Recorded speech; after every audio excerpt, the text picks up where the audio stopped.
अच्छा जी, अभी हम आज इमेजेस पे काम करेंगे। तो इमेजेस लगाने के लिए कोई भी इमेज लगाना IMG टैग है जी। अच्छा, लेकिन इससे पहले हमारे पास इमेज होना चाहिए। अब मैं क्या करता हूँ, मेरे जितने भी प्रोजेक्ट्स हैं मैं उन प्रोजेक्ट्स को हर एक के लिए अलहदा फोल्डर बना लेता हूँ।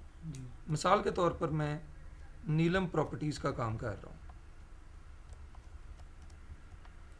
तो मैंने नीलम प्रॉपर्टीज़ की वेबसाइट बनानी है, मैंने आज शुरू करनी है। तो पहले मैं क्या करूँगा, नीलम प्रॉपर्टीज़ के इमेजेस के उनका लोगो क्या है वो मेरे पास होना चाहिए। क्यों जी, पहले मैं वो सारी चीज़ें रख लूँगा। अगर मैंने को वीडियो लगाना है वो भी मैं रख लूँगा, पहले अपने पास संभाल के वीडियो इमेजेस तस्वीरें उनकी कौन सी लगानी है वो मैं लगा के अपने पास रख लूँगा। प्रॉपर्टी पीपल वो ये चाहते हैं कि हमारे वेबसाइट खुले, मेन ये चीज़ नज़र आए प्रॉपर्टी पीपल, तो ये मैं सारे पहले एक दफ़ा करके रख लूँगा। ठीक है जी, फिर उसके बाद मैं वेबसाइट बनाना शुरू करूँगा। अभी आज आपने जब चले जाना है उसके बाद मैंने ये बनानी शुरू कर देना। अच्छा जी, अब इसी तरह हम भी क्या करते हैं, अपना जो भी हमने वेबसाइट बनानी हो हम उसके लिए पहले क्या करते हैं, हमारे ये रिसोर्सेज हैं, हम रिसोर्सेज इकट्ठे कर लेते हैं। मिसाल के तौर पर मैंने ये नीलम प्रॉपर्टीज़ वालों का लोगो कॉपी करके पहले अपने वेब मैट्रिक्स वाले फोल्डर में, अच्छा ये वेब मैट्रिक्स 2 है, वेब मैट्रिक्स 3 है जी हमारा फोल्डर। अच्छा जी, वेब मैट्रिक्स 3 में चले गए अपने, उधर हमने जाके अपना लोगो पेस्ट कर दिया। यानी पहले 1 है, 2 है, 5 है, 10 है, जितनी भी हमारी पिक्चर्स वगैरह हैं वो सारी हमने यहाँ पे कर दो। हाँ कोई नहीं, कोई उसको बंद कर, साइलेंट कर दो। अच्छा जी, ये लगा दिया हमने जी सर, साइड। अच्छा, अब थोड़ी सी बात ये देखनी, इमेज जो होता है ना ये ठीक है, ये लोगो है हमारा जी, लेकिन अब मसला ये है कि जो लोगो होता है ना ये ज़रूर देखना है साथ। वो शो कर रहा है कि इसका नाम है लोगो, लेकिन ये PNG फाइल है, तो इसका पूरा नाम होगा logo.png। जैसे हमारी वेब की फाइल है तो नाम तो है इमेजेस, लेकिन ये बता रहा कि ये फायरफॉक्स HTML डॉक्यूमेंट है, तो इसका पूरा नाम फिर होगा images.html, पूरा नेम हमने लिखना है। तो पूरा नेम अब कैसे लिखेंगे, इमेज टैग लगाएंगे और आगे लिखेंगे SRC। SRC का मतलब है सोर्स, कि इमेज है, यहाँ इमेज लगाओ, लेकिन इमेज कहाँ पड़ा हुआ है, इमेज कहाँ पड़ा हुआ है, इमेज का इसी फोल्डर में पड़ा हुआ है अगर तो उसी में हो, और उसका नाम क्या है logo.png। लो जी, इतना करने से हमारा लोगो लग जाएगा। चेक करते हैं। अच्छा, इधर से भी रन कर सकते हैं, ऊपर मेन्यू में रन में ना ऑप्शन होता है।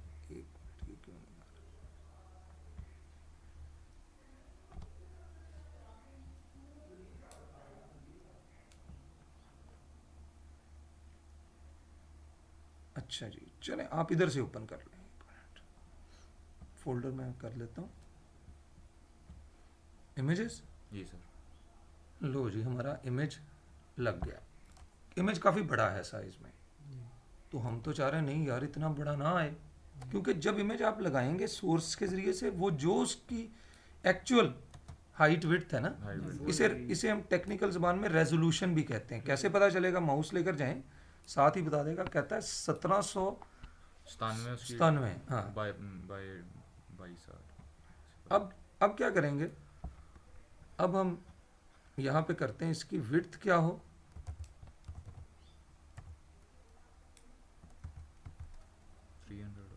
300 पिक्सल हो, और हाइट क्या हो, हाइट हमें ज़्यादा चाहिए थोड़ी सी, क्योंकि ये इस तरह का ऐसे वर्टिकल इमेज है। हाइट हम कहते हैं 500 px हो जाए। 5 लें जी, अब आप चेक करें इसको, उसके मुताबिक सेट हो गया। अच्छा जी, अब आप कहते हैं कि जी ये ना इमेज जो है, अब ये सारी क्या है, एट्रीब्यूट्स।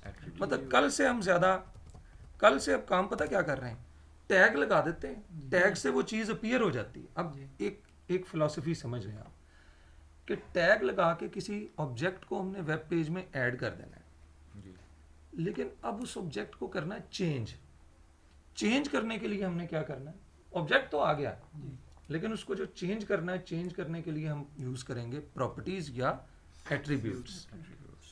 ठीक है जी, यानी उसकी प्रॉपर्टीज़ को चेंज कर देंगे, वो चीज़ चेंज हो जाएगी।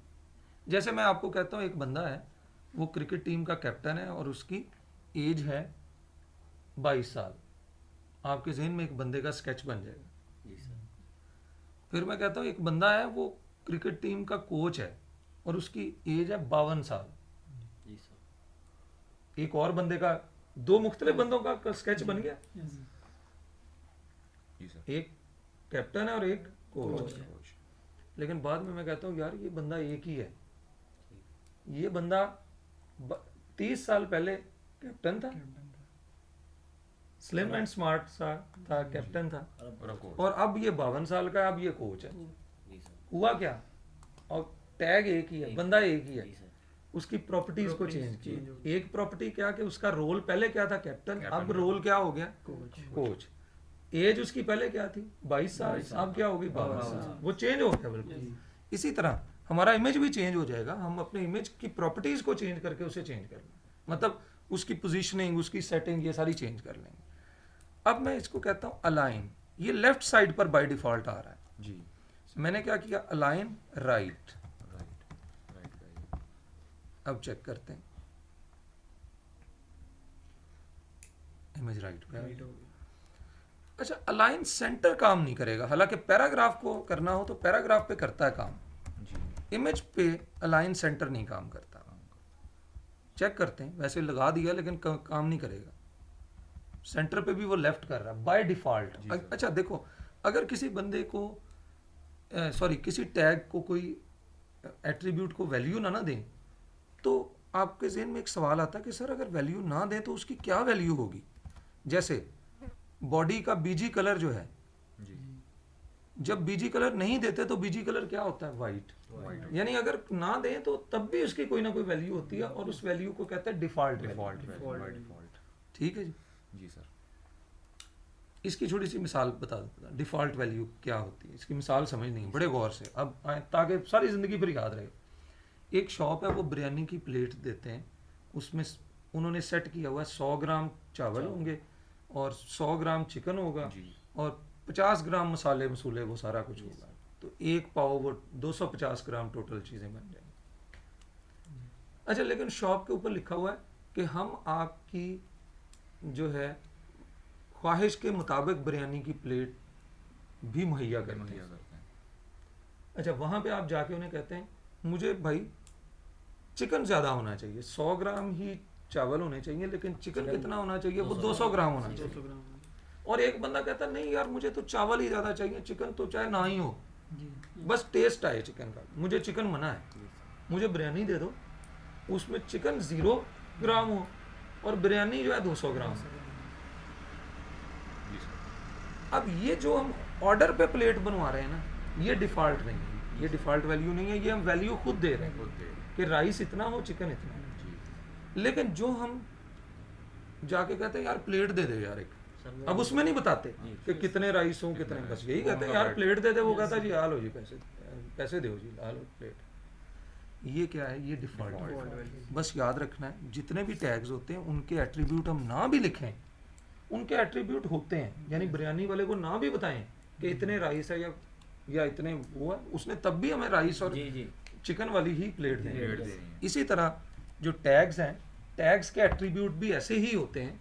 जब हम किसी भी टैग को इम्प्लीमेंट करते हैं, उसके एट्रीब्यूट्स जो हैं वो डिफ़ॉल्ट वैल्यू में एग्जिस्ट कर रहे होते हैं, उनकी डिफ़ॉल्ट। जैसे बीजी कलर की डिफ़ॉल्ट वैल्यू क्या है, वाइट, वाइट। और टेक्स्ट कलर जिसको टेक्स्ट लिखते हैं उसकी डिफ़ॉल्ट वैल्यू क्या है, ब्लैक, Black। वो ब्लैक ऑटोमेटिक। इसी तरह अगर हम कुछ भी नहीं लिखेंगे, अब उसे समझ नहीं आई, सेंटर वैल्यू है ही नहीं, तो उसने पता क्या किया, उसने कहा कि ठीक है मैं डिफ़ॉल्ट वैल्यू दे देता हूँ। डिफ़ॉल्ट अलाइनमेंट क्या होती है, लेफ्ट। डिफ़ॉल्ट हर चीज़ जो भी हम ऐड करेंगे वो सारी लेफ्ट की तरफ होगी। अभी पैराग्राफ लिखेंगे वो लेफ्ट की तरफ उसको सेट करता है, एक लफ्ज़ ही लिखेंगे वो लेफ्ट की तरफ सेट हो जाएगा। जी सर।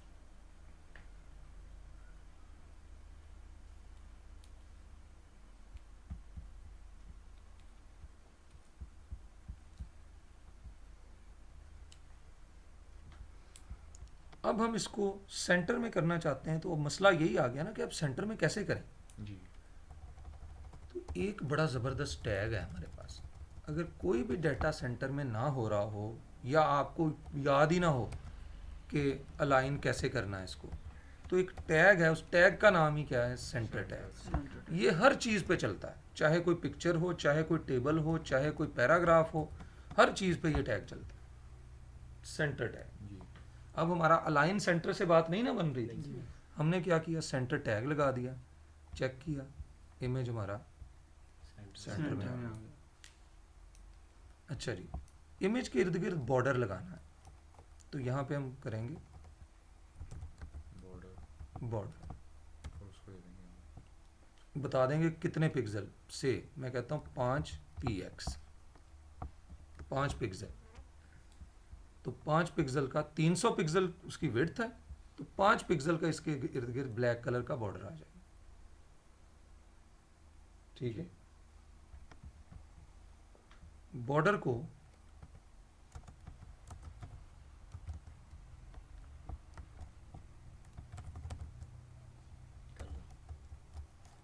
बॉर्डर कलर दो ब्लू कर दिया, बॉर्डर के कलर को ब्लू चेंज करना चाहते हैं।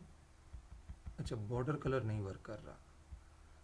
अच्छा, ऐसा है BORDER बॉर्डर कलर, ठीक है। अच्छा, अब एक मैंने ये वैसे जानबूझ के ये लिखा, कुछ ऐसी चीज़ें हैं जिसकी HTML आपको फैसिलिटी नहीं देती। नहीं देता। अच्छा, HTML है बहुत अहम लैंग्वेज है, कोई भी वेब पेज HTML के बगैर नहीं बन सकता जी है, लेकिन HTML में ना लिमिटेशंस बहुत है, HTML महदूद है, बहुत सारे काम HTML में हम नहीं कर सकते। ये अभी मैं आपके सामने HTML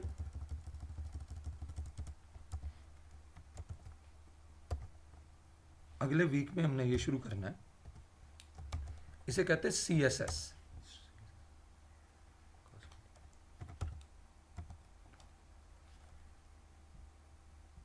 बॉर्डर ये HTML नहीं है, ये जो मैं लिख रहा हूँ HTML नहीं है, लेकिन आपको क्या किया, स्टाइल के अंदर ये जो लिखा है ना, ये HTML नहीं है, इधर इक्वल टू नहीं लिखा, बल्कि क्या लिखा, कॉलन। अभी इससे परेशान नहीं होना, ये अभी मैंने डिलीट कर देना है। ये सिर्फ आपको बताने के लिए कि HTML में जहाँ कहीं कोई काम हम ना कर सकें, वो फिर हम किसके ज़रिए से करते हैं, CSS के ज़रिए। क्योंकि HTML एक महदूद लैंग्वेज है। जी सर। HTML की बहुत सारी लिमिटेशंस हैं, लेकिन HTML का एक फ़ायदा बड़ा है कि HTML जो है वो फ्लेक्सिबल लैंग्वेज है। HTML के अंदर ही हम CSS भी लिख सकते हैं, जावास्क्रिप्ट भी लिख सकते हैं, PHP भी लिख सकते हैं, डिफरेंट इस तरह लैंग्वेजेस का कोड जो है वो हम HTML के अंदर ही लिख सकते हैं। लेकिन सर हम उसको अलहदा भी लिख सकते हैं, अलहदा भी लिख सकते हैं, अलहदा से लिख के भी उसको इंक्लूड कर सकते हैं। इंक्लूड कर सकते हैं। वो एक्सटर्नल CSS होगी। जी ये इंशाल्लाह अगले वीक में, ये जो बातें अभी पूछ रहे हैं आप, ये सारी हमने करनी है नेक्स्ट वीक में। कब करेंगे, जब HTML कंप्लीट कर लेंगे। जी सर। ठीक है जी, तो लें जी, ये क्लियर हो गया इमेज। जी सर। अच्छा, अब लिंक लगाते हैं। अब मैं चाहता हूं कि इमेज को ही क्लिक करें, तो हम किस पेज पर पहुंच जाएं, हम लिस्ट वाले पेज पे पहुंच जाएं जो कल हमने बनाया था। जी, इमेज को क्लिक करें लिस्ट वाले पेज और लिस्ट वाले पेज पे पहुंच जाएं। अच्छा, कैसे होगा, पहले तो इमेज लगाएंगे ना, कि जिस इमेज को क्लिक करके हमने लिस्ट वाले पेज पर पहुंचना है वो लगाएंगे। लो जी, लिंक बनाने के लिए याद रखना है ए टैग है, एंकर टैग भी इसे कहते हैं, A tag. Anchor tag. A tag लगाएं, जिस इमेज को लिंक बनाना है उसके इर्द गिर्द कौन सा टैग लगाएंगे, ए टैग। जी सर। ठीक हो गया। अच्छा जी, और बस इतना याद रखना है, उसके आगे लिखना है HREF। HREF। इसका मतलब क्या, हाइपर लिंक रेफरेंस। ए टैग लगाएंगे और आगे लिखेंगे HREF, हाइपरलिंक। H से हाइपर लिंक, REF से रेफरेंस, जी सर। Hyper link reference. अच्छा, हाइपर लिंक रेफरेंस क्या है, अब आगे बता देंगे कि किसके साथ इसको लिंक करना है भाई, lists.html। बस बात कंप्लीट हो गई। ए टैग है, जी सर किसके साथ लिंक करें, लिस्ट डॉट HTML HTML, जो पेज हमने पहले ही बना के रखा हुआ है। कीप इन माइंड कि उसी फोल्डर में रखा होना चाहिए जिसमें आपके बाकी पेजेस हैं, अदरवाइज आपको पूरा पाथ देना पड़ेगा। अब ये लिंक बन चुका है, ये देखें कैसे हमें पता चला लिंक बन चुका है। अगर इस पे माउस लेके जा रहे हैं वो देखें हाथ का निशान बन गया, आर्ट का निशान। जी इसका मतलब है ये लिंक बन चुका बन है। चुका है। इसे क्लिक किया, वो देखें लिस्ट वाले पेज पे पहुंच गए। अच्छा सर, वो आपने बताया था पाथ वाली बात कि अगर वो हमारे वहाँ पे नहीं पड़ी हाँ, होगी, फिर हम फिर कैसे क्या करें? करेंगे? मिसाल के तौर पर ये पेज पड़ा हुआ है डी ड्राइव में, यहाँ रख देते हैं जी सर। और इसका नाम मैं रखता हूँ माई लिस्ट डॉट HTML, थोड़ा चेंज कर लिया ना। जी जी अच्छा, अब मैं इसको लिंक करना चाहता हूँ, ये वाला जो पेज है, ये तो डी ड्राइव में पड़ा हुआ है। जी।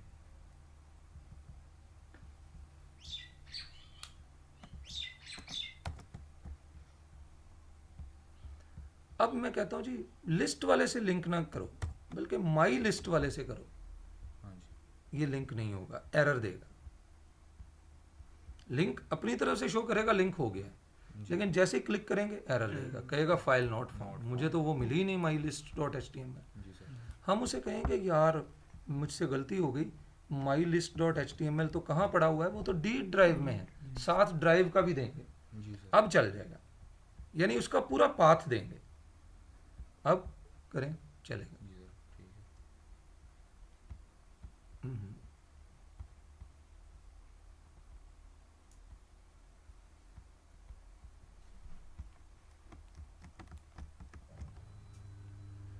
शुक्र है।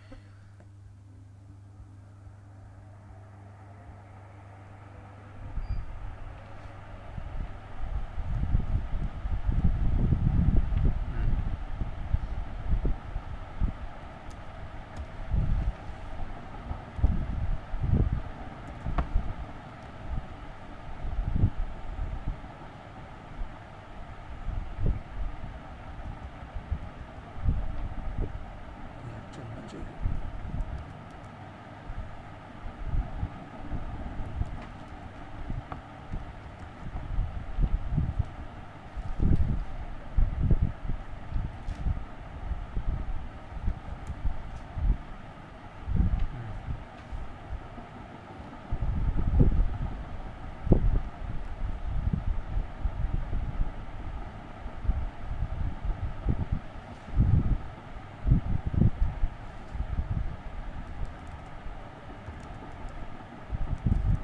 इसे कहते हैं एब्सोल्यूट पाथ।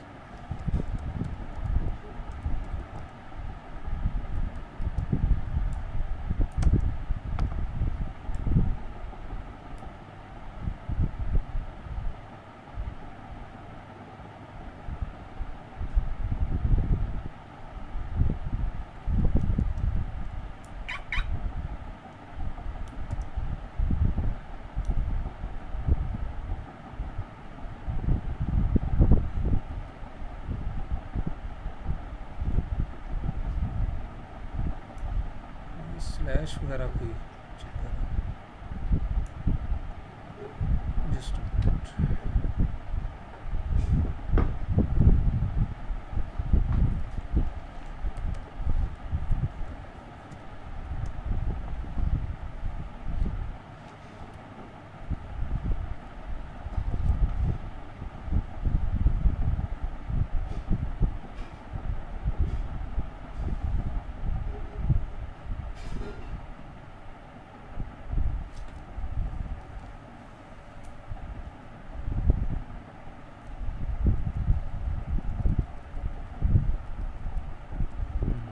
एब्सोल्यूट पाथ को नहीं सपोर्ट कर रहा। अच्छा चलो मैं अब बताता हूँ इसका हल बताता हूँ। अभी देखिए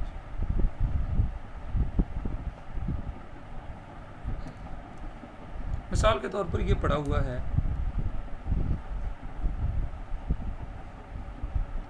उस फोल्डर में नहीं पड़ा हुआ, फोल्डर के अंदर कोई फोल्डर है इमेजेस का, या थोड़ा सा डिफरेंट कर लेते हैं IMG। उसके अंदर ये पड़ा हुआ है लिस्ट्स। ठीक है जी, तो इसका नाम रखते हैं, नाम कुछ भी रख सकते हैं, कोई ऐसा नहीं है मसला। माई फाइल्स, माई फाइल्स नाम का फोल्डर, उसके अंदर पड़ा हुआ है कौन सा पेज है, माई लिस्ट्स। तो हम इसको किस तरह से करेंगे, इसे कहते हैं एब्सोल्यूट पाथ। तो ये उसका तरीका है, मैं अभी इधर समझा भी देता हूँ। माई फाइल्स स्लैश, यानी उसका डायरेक्ट नाम नहीं लिखना, बल्कि साथ क्या लिख देना, उसके फोल्डर का नाम, और साथ ये ज़रूर लगानी, फॉरवर्ड स्लैश। लें जी, अब चला के देखते हैं, अब चलेगा इंशाल्लाह।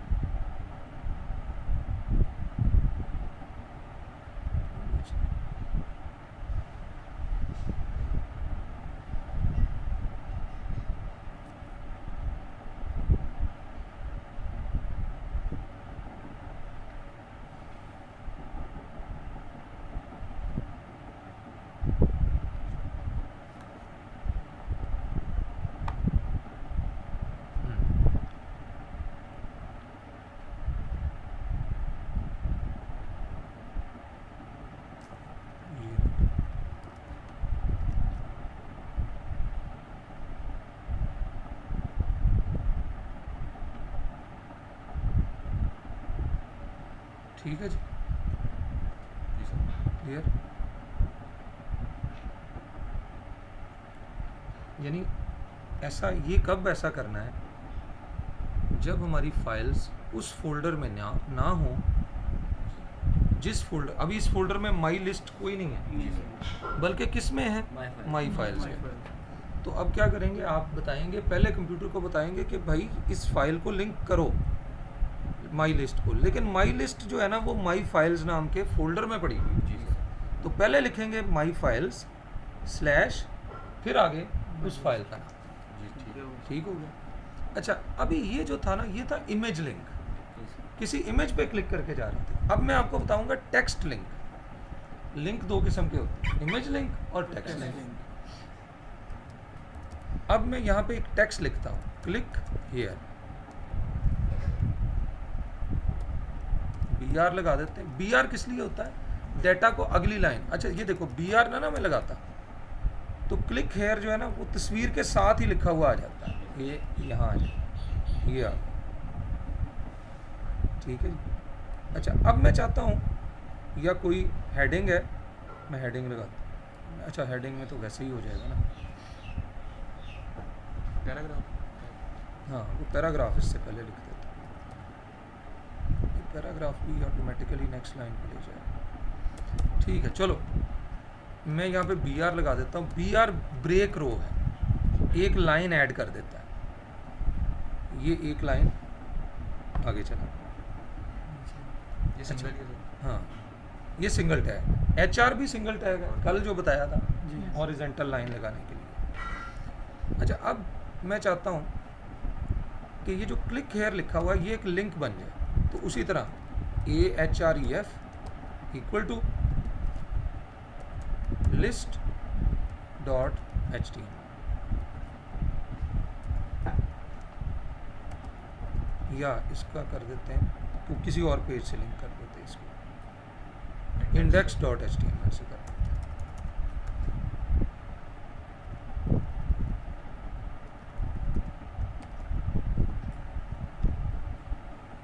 ले जी, क्लिक किया, इंडेक्स डॉट HTML भी पहुंचा। ठीक है जी, ये भी लिंक बन गया।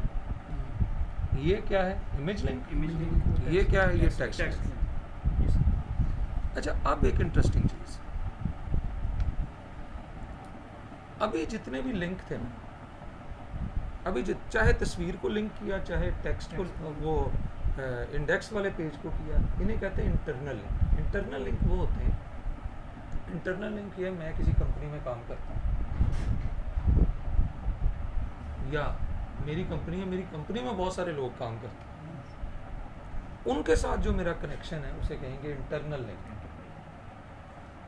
लेकिन एक काम है जो कोई भी नहीं उनमें से कर पा रहा, तो फिर मैं बाहर किसी से करवा रहा हूं, तो ये क्या होगा, ये एक्सटर्नल लिंक है। इसी तरह अब हम अपने इस पेज को ही किसी दूसरी वेबसाइट से भी लिंक कर सकते हैं। जी सर। कैसे लिंक करेंगे?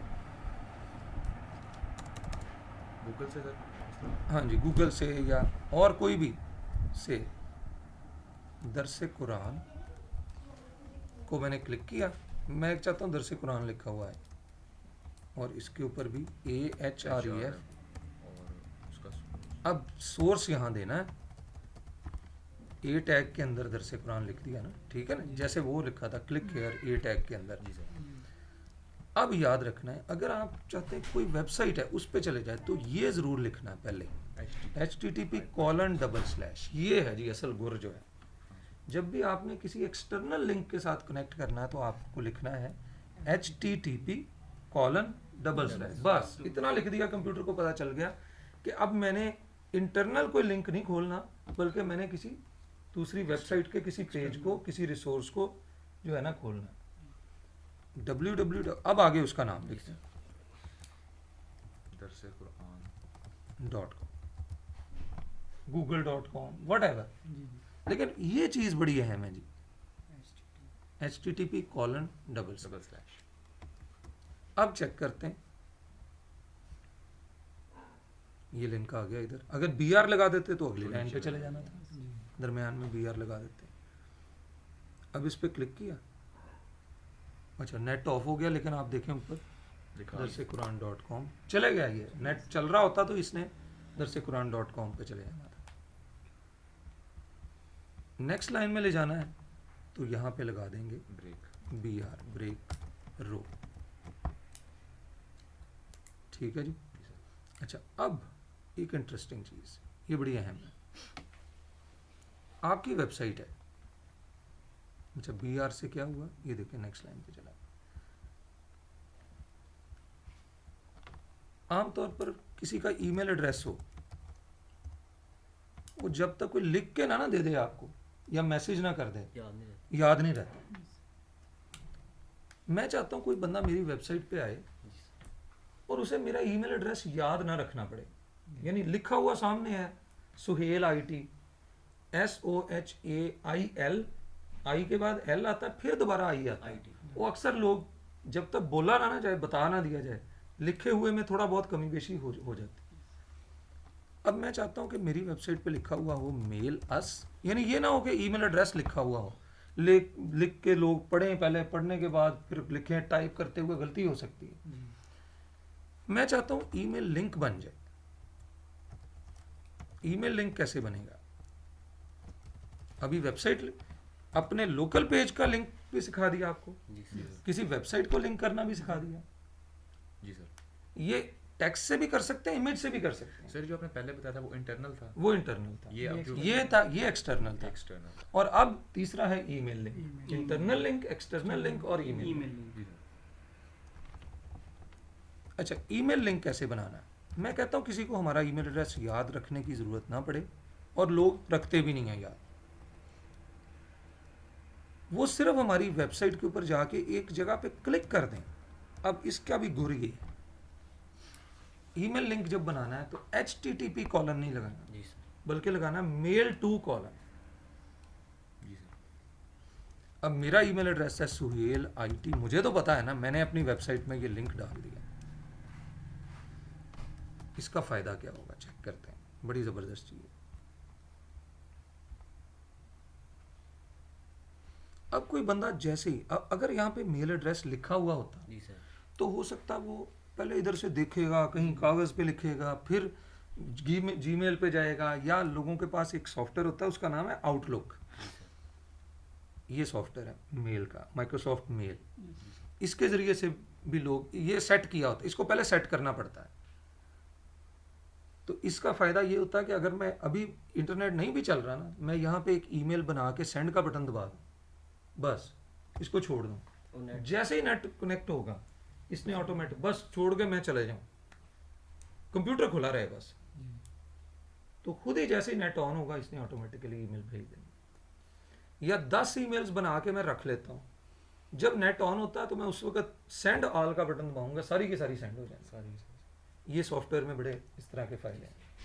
और फिर इस एक ही सॉफ्टवेयर में आप अपने 3-4 ईमेल्स, ये देखें मैंने 1 2 3 4, वो आप इसमें एक ही जगह पे चला सकते हैं। इसको क्लिक करेंगे हॉटमेल वाली ईमेल, इसको क्लिक करेंगे जॉब गाइज वाली, इसको क्लिक करेंगे टेस्ट इवेंशन वाली, इसको क्लिक करेंगे ऑक्सीजन वाली, जो भी ईमेल्स हैं वो यहाँ पे खुल जाएंगे। इसका क्या नाम है सर सॉफ्टवेयर? सॉफ्टवेयर का नाम है माइक्रोसॉफ्ट मेल। ये होता है हमारे कंप्यूटर में, वैसे ही होता है, जिसमें विंडो है ना उसमें होता है, लेकिन इसको कॉन्फ़िगर करना पड़ता है। मैंने कॉन्फ़िगर किया हुआ है, तो बहरहाल आपने कॉन्फ़िगर या इस चक्कर में ना पड़िएगा। हाँ, अगर आपको वाकई ये फीचर चाहिए जो ये मैं, तो मेरे पास ले आइएगा, मैं आपको कॉन्फ़िगर कर दूंगा। ठीक है सर। ठीक है। अब फायदा क्या है, ये काम तब चलेगा, आमतौर पर इंडस्ट्री में लोगों ने ये कॉन्फ़िगर किया होता है अपने पास। जैसे ही कोई बंदा हमारी वेबसाइट पे क्लिक करके ये मेलस का बटन दबाएगा, ये देखिए ऑटोमेटिकली वो चला जाएगा हमारे उस सॉफ्टवेयर में। समझे कि ये बंदा कोई XYZ खोल रहा है, उसने मेल टू को क्लिक किया, जैसे ही उसने क्लिक किया तो उसके सामने ये बॉक्स खुल गया। उसे याद ही नहीं रखना पड़ा कि जिसको मेल कर रहा हूँ उसका नाम, उसका ID सो वो हमने वहीं पे सेट वो वहां से जो हमने सेट किया वो देखें आ गया। कितनी ज़बरदस्त, उसे नहीं याद रखना पड़ा, उसने सिर्फ मैसेज अब लिखना है कि वो मुझे कहना क्या चाह रहा है। जी सर। वो कहता है जी what is the cost of,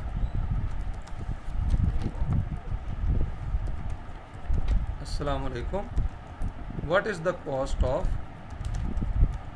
this plot. बस कितना आसान हो गया, और सेंड का बटन दबा देता है, सेंड हो जाए। क्यों जी, कितनी ज़बरदस्त चीज़ देखो ना, एक कह के